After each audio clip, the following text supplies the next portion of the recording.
Of you. तो अब हम अपना जो है क्लाइमेटोलॉजी का एक टॉपिक हमारा बचा हुआ था, कौन सा? क्लाउड्स, मतलब बादल। ठीक है, देखिए देखिए अभी जो क्लाइमेटोलॉजी के अंदर जो हम टॉपिक जितने भी हमने पढ़े हैं ना, जिनके नोट्स आपको नहीं दिए हैं वो बुक से आपको पढ़ना है। और अगर आपको लगता है कि बुक में आपको बहुत अच्छे से समझ में नहीं आ रहा है या फिर कोई भी प्रॉब्लम होती है, तो जो बुक एक सविंदर सिंह की बुक अच्छी है, नो डाउट। लेकिन मैंने आपको पहले भी बुक बताया था कि भाई जो एच.एस. शर्मा वाली जो बुक है उसके अंदर इजी लैंग्वेज है, कि लैंग्वेज का जो फ़र्क है वो आपको उसमें मिलेगा। ठीक है, तो आप लोगों को अगर उसके नोट चाहिए तो आप मुझे एक बार मैसेज कर देंगे, मैं उसका PDF बना के आपको भेज दूंगी। ठीक है, देखिए अब लास्ट जो टॉपिक बचा है हमारा क्लाउड्स, ये हमारा क्लाइमेटोलॉजी का लास्ट पार्ट है। उसके बाद हमारा एक पार्ट बचेगा, कौन सा? जो हमारा ओशनोग्राफी यानी समुद्र विज्ञान वाला। अभी तक हमने जियोमॉर्फोलॉजी पढ़ लिया, भूआकृति विज्ञान, और क्लाइमेटोलॉजी आज कंप्लीट हो जाएगा। ठीक है, देखिए उसके बाद में ना कुछ बच्चे कह रहे हैं कि मैम हमारे नोट्स तैयार नहीं हुए हैं, या फिर कुछ बच्चे हैं जिनके बीच बीच में 2-4 टॉपिक छूट गए हैं। ठीक है, जिनकी भी जो प्रॉब्लम्स हैं, तो हम एक चीज़ करेंगे कि इस चीज़ को यहीं पर स्किप करेंगे थोड़े दिन के लिए, एक हफ्ते के लिए। क्या करेंगे हम कि हम ओशनोग्राफी को एक हफ्ते शुरू नहीं करेंगे अभी। पहले आप जियोमॉर्फोलॉजी और क्लाइमेटोलॉजी को बिल्कुल कंप्लीट कीजिए। पूरा जब कंप्लीट हो जाए उसके बाद में जब हम इसको वापस दूसरा पार्ट स्टार्ट करेंगे। ठीक है, और एक चीज़ कि जो कुछ बच्चे हैं कि जिनके बीच स्टार्टिंग के कुछ टॉपिक्स हैं जो छूट गए हैं, तो मैं अब ग्रुप में उन बच्चों को वो वापस वही वीडियो भेजने वाली हूँ। ठीक है, तो आप लोग परेशान नहीं हो, आप लोगों के लिए 1 वीक का अब टाइम है कि आप अपने नोट्स बना ले, जो भी बनाना है। आपको नहीं बनाने वो आपकी हेडेक है। उसके अलावा जितना भी पढ़ने का जो प्रोसेस है वो, मतलब दोनों पार्ट को आप क्लियर कर लेंगे। ठीक है, और जैसे कि अब जो डेली आपको जो 5-7 दिन तक जो वीडियोस मिलेंगे ना, वो पुराने टॉपिक्स ही मिलेंगे, क्योंकि कुछ बच्चों के वो टॉपिक छूट गए हैं और उनको यूट्यूब का इतना ज़्यादा प्रोसेस पता नहीं है कि भाई प्लेलिस्ट में जाके और वहाँ से लेना है। ठीक है, तो उनको कहना है कि मैम हमें दोबारा से ही वो टॉपिक भेज दो। तो आपके जो स्टार्टिंग के 1-2 टॉपिक रहे हैं जियोमॉर्फोलॉजी के, तो जियोमॉर्फोलॉजी के 2-4 टॉपिक को हम रिपीट करेंगे अभी। तो आप लोगों को तो सोचना नहीं है इतना ज़्यादा, क्योंकि आपका तो 5 दिन का गैप है भाई, छुट्टी है आपकी 5 दिन की। और आप लोग क्या करेंगे, जो बाकी के जितने भी टॉपिक कंप्लीट हो गए हैं उनको वापस पढ़ेंगे। ठीक है, उसके बाद हम अपना वो शुरू कर देंगे ओशनोग्राफी। और जो बच्चे जिनके टॉपिक छूट गया है वो उस वीडियो को देख लेंगे। ठीक है, क्योंकि वही पुराने वाले ही वीडियो होंगे जो आप लोगों को मिल चुके हैं। ठीक है, अब देखिए हम अपना टॉपिक पढ़ रहे कौन सा? बादल यानी क्लाउड्स। बादल वास्तव में होते क्या हैं? जो अपन ऊपर आसमान में देखते हैं ना बादल, तो बादल होते क्या हैं? देखिए, जल, तुषार, या तुषार को ही हम क्या कहते हैं? बर्फ। बर्फ की या तुषार की वह छोटी छोटी बूंदें या कण जो विशाल मात्रा में क्या करती हैं? में एक वायु पुंज का निर्माण करती है।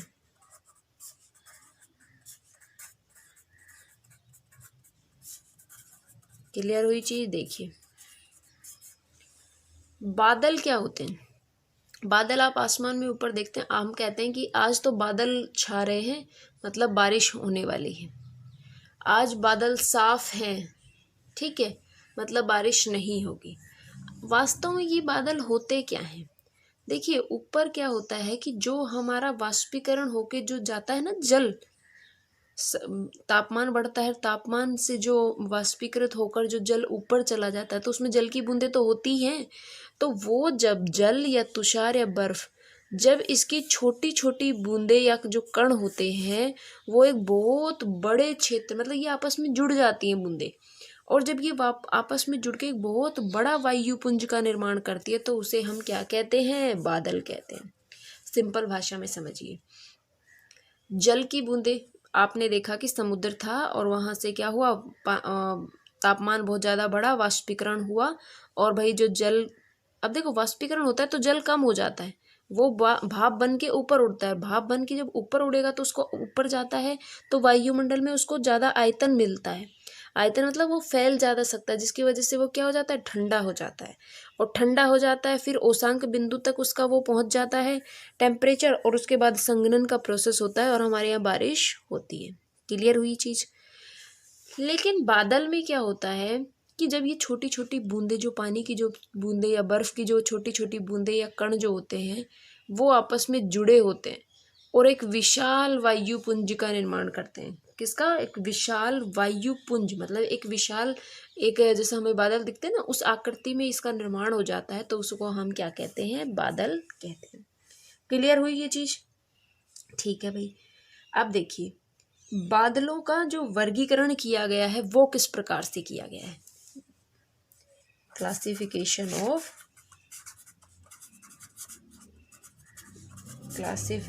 Of clouds. देखिए ऊंचाई के आधार पर, आकाश के विस्तार के आधार पर, रूप के आधार पर अगर देखें तो क्लाउड्स को बहुत सारे भागों में बांटा गया है।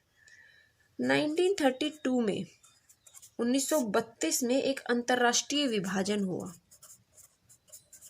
एक अंतर्राष्ट्रीय विभाजन किया गया कि बादल, जैसे हम लोग कहेंगे कि आज का बादल देख के लग रहा है बारिश होगी, आज के बादल देख के लग रहा है कि सिर्फ मौसम खराब होने वाला है, भाई कैसा अंधेरा जैसा हो जाएगा, ठीक है, और आज के बादल देख के लग रहा है कि बारिश नहीं होगी। ये सारे की सारी जो बादलों का जो विभाजन है कि किस प्रकार के बादल कैसे होंगे, उसका विभाजन 1932 में एक अंतर्राष्ट्रीय विभाजन हुआ, उसके आधार पर निर्धारित किया गया। ठीक है, नेक्स्ट चीज़ देखिए आप इसके अंदर। देखिए सबसे पहले एक वर्गीकरण आया किसके? ऊंचाई के आधार पर।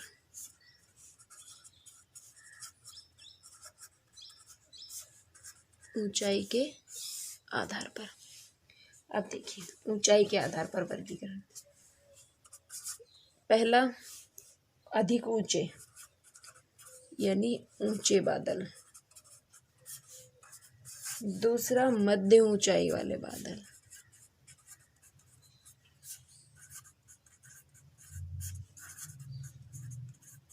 ठीक, तीसरा नीचे बादल। ठीक है, इतनी चीज क्लियर हुई। देखिए जो ऊंचाई के आधार पर, एक होते हैं बहुत ऊंचे बादल होते हैं, एक होता है इतने नीचे होते हैं कि आपको ऐसा लगता है कि आप छू भी सकते हैं उनको, लेकिन एक्चुअली में हम छू नहीं पाते उसको।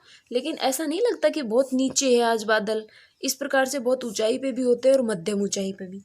अधिक ऊंचाई पे अगर बात करें तो ये होते हैं 6000 से 12000 मीटर की ऊंचाई पर, और मध्य ऊंचाई वाले अगर बात करें तो होते हैं 2500 से 6000 मीटर, और नीचे बादल की बात करें तो ये प्राय जो होते हैं 2500 मीटर से नीचे, मतलब 2500 मीटर से अधिक ऊंचे नहीं होते। क्लियर हुई ये चीज़? ऊंचाई के आधार पर जो वर्गीकरण किया था उसके आधार पर हमने देख लिया। अब देखिए 1932 में जो अंतर्राष्ट्रीय जो मीटरोलॉजिकल विभाग है, यानी कि जो हमारा मौसम विभाग है, उसने एक क्लासिफिकेशन हमें और दिया। देखिए 1932 में अंतर्राष्ट्रीय मौसम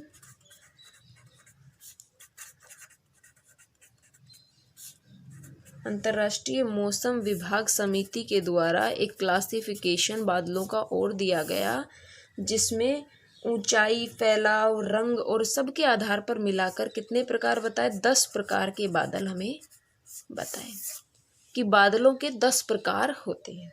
ठीक है, तो अब हम देखेंगे कि ये 10 प्रकार के बादल कौन कौन से। ठीक है, तो अब देखिए मेघों के प्रकारों में 10 प्रकारों की हमें बात करनी है। सबसे पहला लीजिए, ये होते हैं हमारे पक्षाभ मेघ। ठीक, पक्षाभ मेघ, इनके नाम आपको याद रखने। अब पक्षाभ मेघ के बारे में देखें। सबसे पहले तो ये सफेद रंग के होते हैं, सफ़ेद, पतले और चिड़िया के जैसे हमें दिखाई देते हैं। चिड़िया की जैसी इनकी आकृति होती है। जो चिड़िया के पंख होते हैं ना, पंखों के जैसे इनके आकार होते हैं। इनकी अगर ऊंचाई की बात करें तो 8 से 10 किलोमीटर तक इनकी ऊंचाई होती है। जब पक्षाभ मेघ होते हैं तो सदैव क्या होगा, स्वच्छ रहता है। मतलब जो मौसम है वो हमेशा साफ रहता है, क्योंकि जब ये बादल झुंड के रूप में दूर दूर दिखाई देते हैं तो इनसे सिर्फ चक्रवात आने की संभावना रहती है, लेकिन वैसे मौसम इससे साफ रहता है। इतनी क्लियर हुई चीज। पक्षाभ मेघ क्या होते हैं, पक्षाभ मेघ सफेद कलर के पतले होते हैं और ये ऐसा लगता है जैसे चिड़िया के पंख के जैसे हमें दिखाई देंगे। ठीक है, चिड़िया के पंख जिस तरीके के होते हैं ना, उस प्रकार के हमें ये दिखाई देते हैं और इनकी ऊंचाई जो होती है वो 8 से 10 किलोमीटर तक होती है। आप जब आप मौसम देखेंगे, अब आप लोग ऑब्जर्व करना खुद से इस चीज़ को। जब इस तरीके के आपको वो दिखाई दे बादल, तो समझ जाना कि वो पक्षाभ मेघ है। ठीक है, दूसरा देखिए, दूसरा आता है कपासी। कपासी मेघ। कपासी मेघ क्या होते हैं, कपास किस प्रकार से होती है, एक ढेर के रूप में तो पड़ी होती है, तो ये ढेर के रूप में ही हमें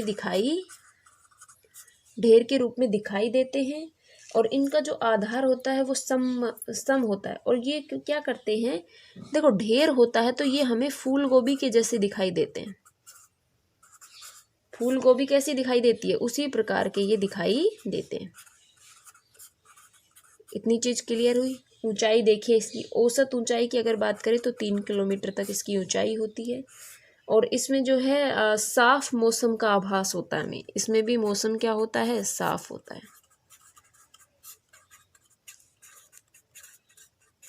लेकिन बस आपको इससे समझना है कि ये ढेर के रूप में या फूल गोभी का जो आकार होता है ना, उस प्रकार से ये हमें दिखाई देते हैं। कौन से मेघ, कपासी मेघ। ठीक है, 2 मेघ हमने पढ़े, पक्षाभ मेघ और कपासी मेघ। तीसरे बात करते हैं।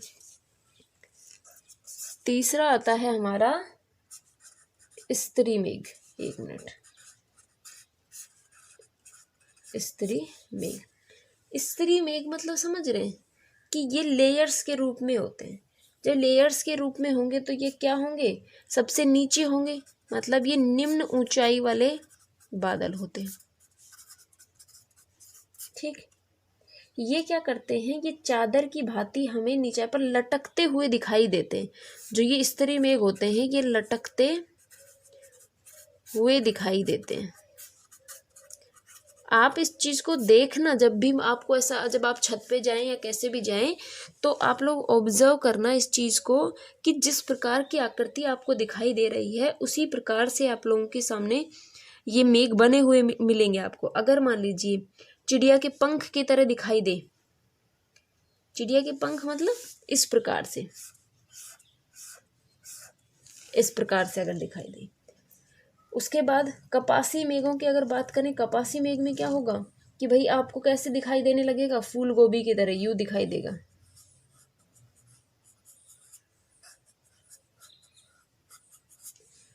ठीक, जब इस प्रकार के होंगे तो कपासी मेघ होंगे। अब स्त्री मेघ की बात करें तो स्त्री मेघ में क्या है, वो निम्न ऊंचाई के होते हैं और हमें लटकते हुए दिखाई देते हैं। तो स्त्री मेघ कैसे हमें लटकते हुए, देखो ऐसे पतली पतली चद्दर के रूप में ये हमें लटकते हुए दिखाई देंगे। क्लियर हुई चीज। इसकी ऊंचाई भी वही 3 किलोमीटर पर स्थित होती है, उससे भी नीचे ही होती है। जब स्त्री मेघ होते हैं तो आकाश धुंधला हो जाता है। आकाश कैसा हो जाता है, धुंधला हो जाता है और इसमें बूंदा बूंदी होने की संभावना होती है। थोड़ी हल्की हल्की बारिश होती है ना, जो छोटे धीरे धीरे हल्की बूंदाबांदी होती है, उसकी संभावना इसमें होती है। ठीक, क्लियर हुई बात। चौथा पॉइंट देखिए, चौथा होगा कौन सा, पक्षाभ कपासी मेघ। हमने पक्षाभ पढ़ लिया, कपासी पढ़ लिया। चौथा पॉइंट है पक्षाभ कपासी मेघ। तो ये क्या करते हैं, सफेद हिम परत के रूप में होते हैं। हिम की परत या गोले के टुकड़े आकाश में दिखाई देते हैं। मतलब बर्फ के टुकड़े के आकार में ये दिखाई देता है हमें, और आकाश जो है वो हरा नीला दिखाई देने लग जाता है। कैसा? आकाश हरा और नीला दिखाई देने लग जाता है। 7 किलोमीटर तक इसकी ऊंचाई होती है, और इसमें सुहावना जो मौसम हो जाता है ना, कई बार शाम को देखा होगा आपने, बहुत सुहावना मौसम हो जाता है, तो मतलब हमारे यहाँ पक्षाब कपासी मेघों का वहाँ पर क्या है, प्रभाव देखने को मिलता है। ठीक है, 4 हो गए आपके।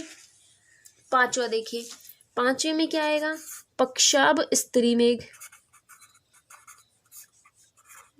पक्षाब स्त्री मेघ, ठीक। ये क्या होते हैं? सफ़ेद चादर की तरह ही होते हैं, जो पूरे आकाश में हो जाते हैं। मतलब जो आकाश होता है वो हमें दूधिया रंग का दिखाई देने लग जाता है।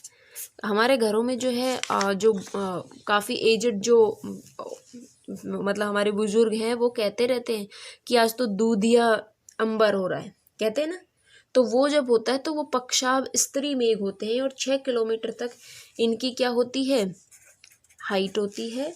और इनसे क्या होता है कि बहुत भयंकर झंझावत आती है। मतलब जो आंधी तूफान आता है ना हमारा, वो इन बादलों से होता है, पक्षाब स्त्री मेघ से। बिल्कुल ब्लैक, वो अंधेरा अंधेरा हो जाएगा, बहुत तेज आंधी आएगी, तूफान आएगा, ठीक है। और मौसम जो है वो बिल्कुल भी अच्छा नहीं होता, बहुत खतरनाक मौसम बन जाता है इसके अंदर। ठीक है, 5 अपने ये कंप्लीट हो गए। अब देखिए छठा पॉइंट।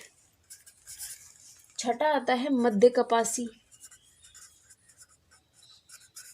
मध्य कपासी मेघ। देखिए मध्य कपासी मेघ में क्या है? मध्य कपासी मेघ मतलब बड़े बड़े ढालनुमा कपासी मेघ होते हैं ये। इनकी हाइट कितनी होती है? 3 से 7.5 किलोमीटर तक हाइट होती है। और ये इनमें भी जो है क्या होता है, हमारा सुहावना मौसम होता है। बस एक चीज़ इसमें याद रखनी है कि ये जो मेघ होते हैं ये लहरों के रूप में दिखाई देते हैं। किसके रूप में? लहरों के रूप में हमें दिखाई देते हैं। ठीक है, बाकी तो वो भी पक्षाब कपासी मेघ भी जो था वो हमारा कैसा था? सुहावना मौसम था। लेकिन मध्य कपासी के अंदर लहरों के रूप में वो दिखाई देंगे, तो आपको इसी में डिफरेंस देखना है। 7वां पॉइंट देखिए, 7वें में आता है वर्षा स्त्री मेघ। स्त्री मेघ की कंडीशंस आप जानते हैं कि इसमें आकाश जो होता है वो धुंधला हो जाता है और बूंदाबांदी होती है स्त्री मेघ में। और वर्षा स्त्री मेघ में तो क्या होगा कि जो रंग है वो बिल्कुल कैसा हो जाता है? भूरा रंग हो जाता है और घना हो जाता है, और इससे जो होती है हमें वर्षा की प्राप्ति होती है। देखो स्त्री मेघ में बूंदाबांदी हो रही थी, लेकिन वर्षा स्त्री मेघ में हमें वर्षा की प्राप्ति होती है। 8वां देखिए, मध्य स्त्री मेघ। इसकी अगर हम बात करें तो इसमें क्या होता है? भूरा, नीला, कभी कभी कत्थई सा रंग सा जैसा हो जाता है। कौन सा? हमारा जो आसमान है वो इस तरीके का हमें दिखाई लगता है, और इसमें भी वर्षा होती है। और हाइट की अगर बात करें तो इसमें 5.4 किलोमीटर से 7.5 किलोमीटर तक इसकी हाइट होती है। 9वां देखिए, 9 में अगर आप बात करेंगे तो स्त्री कपासी मेघ।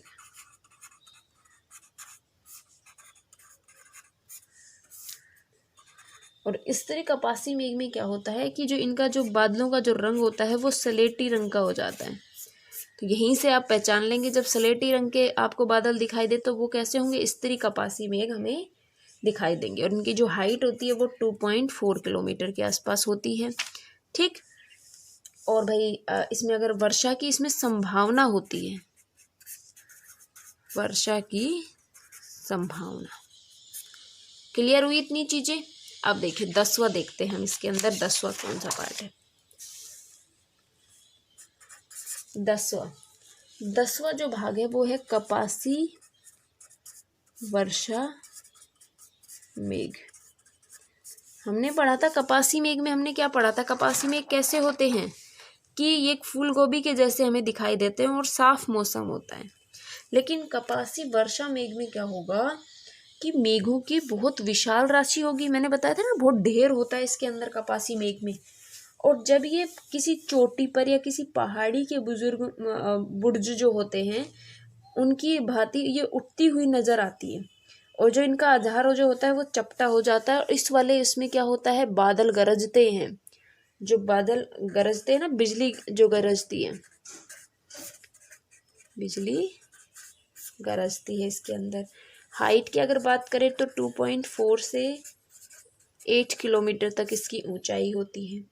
और इसमें अगर बात करें हम तो तीव्र वर्षा होती है, बिजली चमकती है, आंधी आती है और कभी कभी तो ओले भी पड़ते हैं, ओले भी पड़ते हैं। ठीक है, जिसमें ओले पड़ते हैं तो मतलब कपासी वर्षा मेघ हमारे होते हैं। इतनी चीज क्लियर हुई। ये आपका था लास्ट टॉपिक, कौन सा, मेघों का, बादल। बादल जो आपका लास्ट टॉपिक था वो। अब आपका क्लाइमेटोलॉजी कंप्लीट हो चुका है। ठीक है, अब जो है आपके जियोमॉर्फोलॉजी के कुछ पार्ट किसी बच्चे के छूट रहे हैं, तो उनको हम उन्हीं जो वीडियोस हैं उन्हीं को रिपीट करेंगे। और 5 दिन का आपके पास टाइम है। आप 5 दिन के अंदर अपना पूरा जो दोनों पार्ट पढ़ाए हैं, जियोमॉर्फोलॉजी और क्लाइमेटोलॉजी, दोनों पार्ट को कंप्लीट करेंगे। और फिर भी कोई दिक्कत लगती है तो आप मुझसे पर्सनली पूछ लेंगे एक बार कि भाई क्या, मान लो कि किसी को कुछ चीज़ समझ ना रही हो तो पूछ लेना। ठीक है, इतनी चीज़ क्लियर हुई। अब बात करेंगे हम 5 दिन बाद कौन से, हमारे नए पार्ट की, किसकी, ओशिनोग्राफी की। अभी हम थोड़े दिन तक वो वीडियो रिपीट करेंगे ताकि बच्चे जिनका छूट गया है वो भी आप लोगों के बराबर आ जाए। ठीक है, तो बस अब इतना ही, बाकी का अगली क्लास में हम स्टार्ट करेंगे। Thank you.